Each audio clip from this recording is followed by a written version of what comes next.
C'est un club qui s'est construit très récemment. Voilà, j'ai suivi un petit peu les différents articles, l'émission de radio aussi où le coach est intervenu, quoi. Donc j'ai pu l'écouter.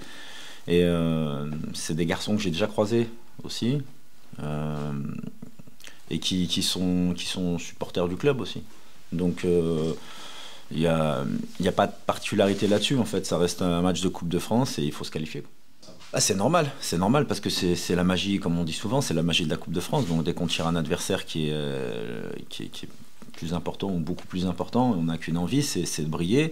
Et n'importe quel compétiteur, n'importe quel footballeur, quand il rentre sur le terrain, c'est avec l'ambition et l'envie de gagner. Donc ça, on doit le respecter et c'est tout à fait normal qu'ils aient ces pensées. Voilà, nous aussi, on a eu tous les joueurs du vestiaire ont connu ce rôle inversé, j'ai envie de dire, où ils étaient le petit, il y avait un gros, et à chaque fois il y a l'envie de dépassement, l'envie de faire quelque chose pour aller bousculer justement un petit peu la hiérarchie, ou si ce n'est bousculer, c'est pousser l'adversaire dans ses retranchements, exister le plus longtemps possible dans le match, et je pense que c'est ce qu'ils vont essayer de faire. Bien sûr, bah, après il faut, comme je l'ai dit en fait, il faut qu'on respecte l'adversaire, parce qu'il faut toujours respecter son adversaire, mais aussi il faut qu'on se respecte nous. Voilà.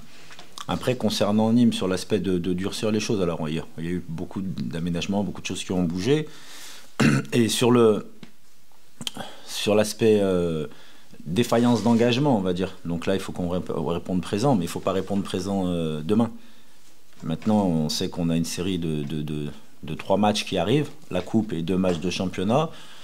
Et Valenciennes qui arrive rapidement en plus. Et donc on sait que c'est surtout c'est une série de matchs qu'il faut faire.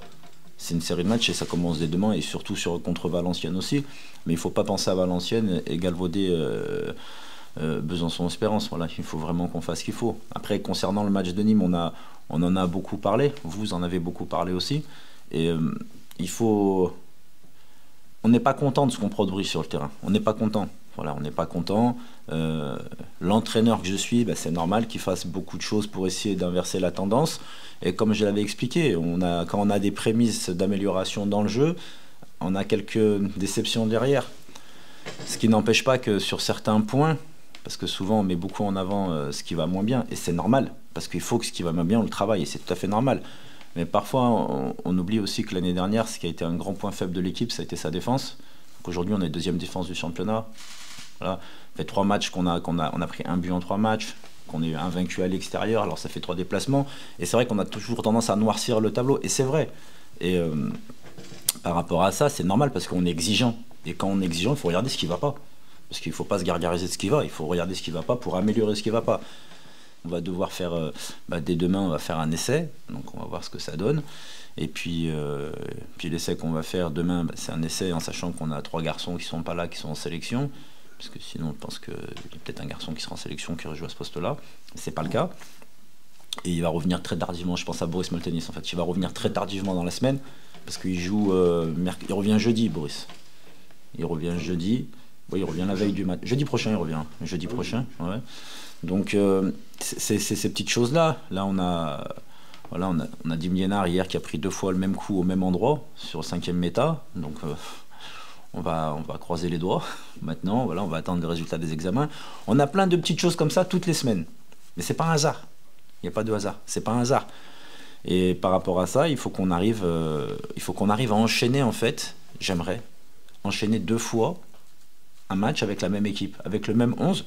Parce que sur le début de la saison, on a enchaîné 7 matchs. On a utilisé 23 joueurs en 7 matchs. Et jamais 2 fois le même 11. Honnêtement, je vais être franc avec vous, j'ai discuté avec... il y avait des supporters à la sortie de l'entraînement, c'était mercredi après-midi. Donc ils sont venus en disant, ouais coach, donc ils sont venus, est-ce qu'on peut vous parler? Bien sûr, je suis là, on discute, il n'y a pas de problème.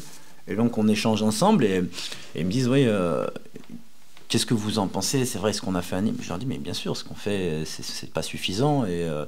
Et donc, je leur donne les 2-3 stats en leur disant, voilà, j'ai utilisé 23 joueurs. C'est vrai qu'on n'a jamais eu 2 fois la même équipe pour X raisons. On a Augas qui est suspendu quand j'arrive. On a des garçons qui sont blessés. Il y a des garçons qui me disent, mais pourquoi on joue le match en 2 temps? À 60e minute, on fait rentrer les 2 attaquants. Alors, ils étaient gentils, hein, franchement. J'étais franchement dans l'échange avec eux. Et je leur dis, mais non, mais je décide pas ça. En fait, aujourd'hui, médicalement, quand je fais rentrer Armand Niandouya et Corentin Jean à la 60e, c'est qu'on a des consignes. Au niveau médical, ils ne peuvent pas faire plus. Et déjà, moi, j'ai poussé. Ils auraient dû ils auraient dû rentrer dans le dernier quart d'heure, les 20. Je les fais rentrer à 35 minutes. Donc il y a plein de petites contraintes comme ça. Mais c'est l'eau d'une équipe qui se reconstruit. Parce qu'on parlait d'une transition, de ce qui se faisait, etc. Mais non, on se reconstruit. C'est une réalité. Pébernes, c'était pas là, Ouamou, c'était pas là, Corentin Jean, Niandouillet, etc., etc. Donc on se reconstruit. Je connais un peu le média, voilà, je connais un peu le média. Et en fait, dans l'émission, j'ai trouvé qu'il y avait de tout. C'est-à-dire qu'il y a eu de l'exigence, ce qui est tout à fait normal. Il y a eu aussi sur l'aspect tactique, le fait qu'on manque de liant, qu'il y a des garçons qui jouent pas à leur poste. Alors ça, je l'ai moins bien compris. Celle-là, je l'ai moins bien compris. En fait, voilà. Et notamment concernant Kevin. Kevin, c'est normal. C'est-à-dire, bon, à travers Kevin, on parle de moi. Mais Kevin, il joue à son poste à Nîmes. Mais il faut comprendre, il a eu 3 matchs de suspension, il revient fort, il fait un gros match, 70 grosses minutes contre Nancy. Et puis après, il y a le contre-coup de l'enchaînement des matchs, parce qu'il enchaîne. Il fait 90 à Aubagne, il enchaîne. Et c'est normal qu'il y ait un petit contre-coup. C'est normal. Mais moi, ça, je le comprends et je l'accepte. Et après, c'est pareil. Quand on manque d'automatisme, parce que quand on joue avec un 10, parce que ma philosophie, là, c'est de jouer avec un 10, et puis je suis pas... Il faut comprendre. Quand j'arrive, il y a une certaine continuité par rapport à l'année dernière, où l'équipe finit en 3-5-2 l'année dernière. Voilà. Moi, j'arrive 3-5-2. Très rapidement, quand j'arrive, de vous à moi... Normalement, il y a Kevin Zoui qui est encore là et le petit Dao. Et le petit Dao, pas Gomis, le petit Dao. Derrière, on a des défenseurs. Mais on a un gaucher, et Gomis aussi, il y a un gaucher. Et si tu as le petit Dao, tu joues à 4. Tout de suite, tu joues à 4. Parce que Dao, tu le mets sur un côté et il va te faire la musique, tu vois. Et puis tu as Fatar, et puis tu as Makalou, donc ça. Mais en fait, très rapidement, qu'est-ce qui se passe? Issouf se blesse. Voilà. Dao, il se fait les croisés. Et on n'a plus d'excentré. Mais non, pas du tout. Les 16 qui me restent, c'est les 16 que j'amène demain. Les 16 qui me restent, et c'est pas... Voilà, parce que là, les 16 qui me restent, c'est les 16 que j'amène. Donc, donc là-dessus, nous, on doit être meilleur aussi sur... De toute façon, la seule chose qui, à moi, me dérange fortement, personnellement, c'est notre fond de jeu. Moi, ça me tue parce que c'est pas ce que je veux, c'est dans les différents clubs où je suis passé, ça a pris un peu plus rapidement que ça le prend ici, parce qu'on avait un certain 12-13 fort qui se dégageait, mais là, je raconte pas des histoires, vous prenez les compos, etc., ben les compos, il n'y a jamais 2 fois la même, et des fois, il y a 2-3 joueurs qui changent. Donc, parce qu'il y a peut-être certaines choses qu'on doit mieux faire aussi. Non, avec l'échange avec les joueurs, je vous dis franchement, ça se passe très bien avec les garçons. Les garçons, ils ont conscience qu'on doit faire plus. Et comme il dit, coach, des fois, sur certains matchs, sur l'aspect technique, sur l'aspect de la première touche de balle, sur l'aspect du contrôle, sur l'aspect de la passe qui doit arriver dans le bon timing, et tout le monde a conscience qu'on doit faire mieux. Alors, on travaille techniquement, tactiquement, physiquement, on balaye tout à l'entraînement, on balaye tout. Et là, on a modifié, j'ai modifié encore des choses dans la façon tactique d'amener les choses. Voilà, où on a été plus, c'était à la séance hier, Léo, où on était plus cloisonné, séquencé pour voilà, que ça soit plus fluide, plus clair. Et l'idée, c'est ça, quoi. Non, la confiance, quand on est entraîneur, la confiance, on l'a par rapport au résultat. Voilà, aujourd'hui, c'est une réalité. Dans nos contenus, on n'a pas eu tout ce qu'on voulait. Et il y a quelques explications. Et on a fait, en fait, le truc, c'est qu'on a tendance à occulter et à balayer d'un revers de main ces explications.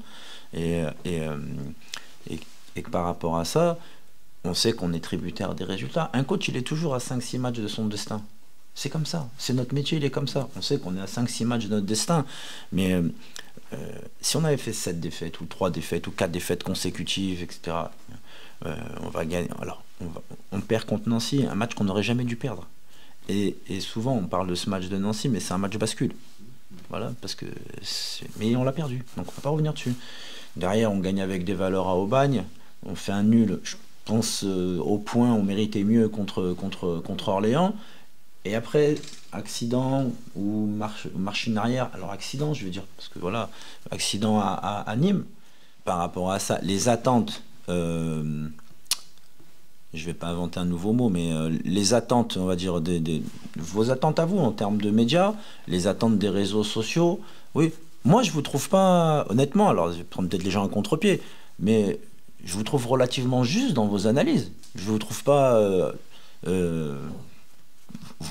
voilà, je vous trouve juste. Je peux pas être le mot il est clair quoi. Ouais, j'ai bien aimé la phrase. Voilà, le coach c'est le constat qu'il fait. Généralement, on ne peut pas lui reprocher une chose au coach, c'est que souvent quand les retours d'après match, quand il nous dit, alors on peut dire oui, mais oui, je constate les choses, j'essaye de les améliorer. Mais là-dessus, je veux pas dire que tout va bien quand je suis pas content du contenu. Il y a plein de choses qui vont bien. Il y a plein de choses qui vont bien. Voilà, il y a plein de choses qui vont bien parce qu'on sait très bien que si on arrive à garder cette solidité défensive, et là de toute façon on va être confronté aux deux meilleurs attaquants du championnat contre Valenciennes. Voilà, et pour moi, voilà, deux attaquants qui n'ont rien à faire en national, et on va être confronté à ces deux attaquants. Donc par rapport à ça, bah, ce match-là, il va nous donner déjà le pouls pour nous. Voilà. Est-ce qu'on peut vraiment aller chatouiller le haut du tableau? Parce que c'est une vérité. Voilà. Et après, par rapport à quoi? Et quoi qu'il arrive, ça ne sera pas rédhibitoire pour l'avenir de l'équipe. Alors mon avenir, c'est autre chose, mais l'avenir de l'équipe. Mais par rapport à ça, je vous dis, je le vis, j'aimerais avoir des meilleurs résultats, c'est sûr, c'est sûr. Le Karim Mokanem que vous avez en face de vous, il est différent d'il y a 5-6 ans.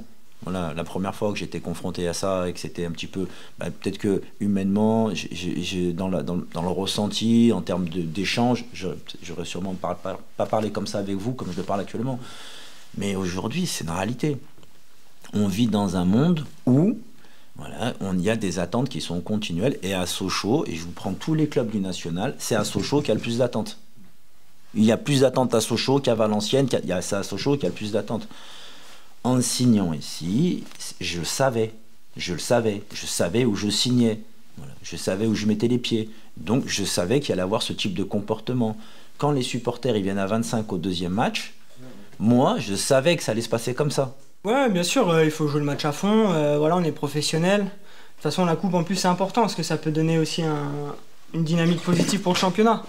J'ai connu dans différents clubs, on sait que la coupe, des fois, ça permet de donner beaucoup de confiance à certains joueurs. Et là, je pense que c'est l'occasion de demain, cette division d'écart. Bon, c'est sûr que voilà, on aurait aimé taper mieux, mais bon, il faut le jouer. C'est un match comme un autre match, c'est la coupe. Et puis c'est pour nous donner aussi confiance sur les deux prochains matchs qui vont arriver, qui vont être importants. Donc voilà. Confiance, puis la continuité de cette semaine aussi. On a beaucoup axé le travail sur la cohésion. Sur les cheminements offensifs, sur la tactique défensive. Donc voilà, essayer de continuer aussi ce qu'on a fait cette semaine. Et puis pour après préparer, comme j'ai dit, les matchs de la semaine prochaine. Non, bien sûr que non. Après, voilà, cette division d'écart, c'est une D2 si je me trompe pas, c'est ça? D2, voilà, on est en national. Bon, j'espère que honnêtement qu'on va pas perdre ce match parce que là, ça serait très compliqué, quoi. Donc si on fait les choses normalement et qu'on est à notre niveau, et que ça devrait bien se passer. Après, bien sûr, il faut respecter l'adversaire, mais ouais, bien sûr. Là, ça fait 3 matchs que je suis rentré à peu près 30 minutes, 35 minutes.